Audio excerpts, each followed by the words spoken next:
সম্মানিত ছাত্র ভাইরা, আপনাদেরকে যদি প্রশ্ন করা হয় যে দুনিয়াতে সবচেয়ে দামি ব্যক্তি কে, সবচেয়ে দুনিয়াতে দামি ব্যক্তি ওই ব্যক্তি হলো যে দ্বীন ইলম অর্জন করে এবং অর্জন করার পর এরকম দ্বীন ইলম শিক্ষা দেয়। এরা হলো দুনিয়াতে সবচেয়ে দামি ব্যক্তি। একটা লোক দুনিয়ার যাবতীয় যত শিক্ষা আছে সবকিছু অর্জন করছে, কিন্তু দ্বীন ইলম কিছুই জানে না বা কিছুই অর্জন করে নাই, এই লোকটা সাধারণত দুনিয়ার চোখে অনেক বড় জ্ঞানী হতে পারে, কিন্তু আল্লাহ তাআলার কাছে এবং আমাদের প্রিয় নবী হযরত মুহাম্মদ সাল্লাল্লাহু আলাইহি সাল্লামের কাছে সবচেয়ে বড় মূর্খ ব্যক্তি। আরো হাদিসে একদম বড়দের মুখে শোনা যায় যে যার অন্তরে একদম দ্বীনে ইলম নাই বা কোরআন শরীফের হরফ মুখস্থ বা তার অন্তরে নাই, তার অন্তরটা বিরাট ভয়ের মতো। যে জন্য আমরা এখানে আসছি ইলম অর্জন করার জন্য। আমরা ইলম অর্জন করার জন্য আসছি, শুধু ইলম অর্জন করলেই হবে না, আমরা ইলম যে পরিমাণ অর্জন করব ঠিক সেই পরিমাণ যেন আমরা ওই ইলম নিয়ে মানুষের দ্বারে দ্বারে পৌঁছাইতে পারি, দাওয়াত দিতে পারি এবং ওই ইলমের উপর নিজে যেন আমল করতে পারি, সেদিকেও আমাদেরকে খেয়াল রাখতে হবে। ইলম একটা দামি সম্পদ।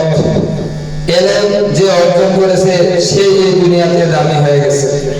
ইলম অর্জন করার জন্য বিভিন্ন মানুষ বিভিন্ন পথ অবলম্বন করে থাকে।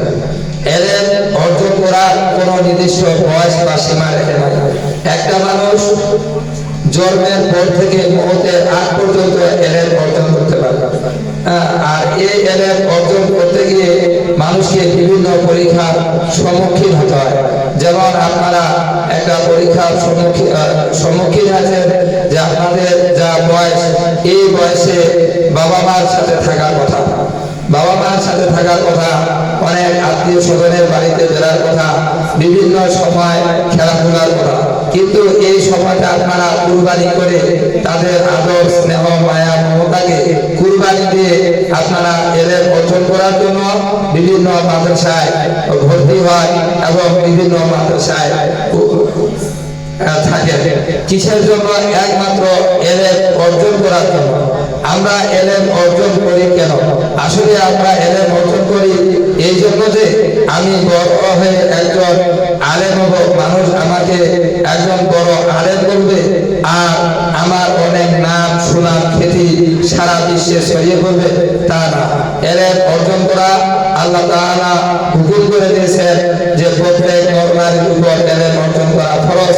আমরা এই নিয়তে আমরা ইলম শিখব যে আল্লাহ তাআলা আমার উপর ফরজ করে দিয়েছেন, এই জন্য এই ফরজ বিধানটা আদায় করতেছি, এই নিয়তে আমরা ইলম অর্জন করব। এই নিয়তে যদি আমরা ইলম অর্জন করি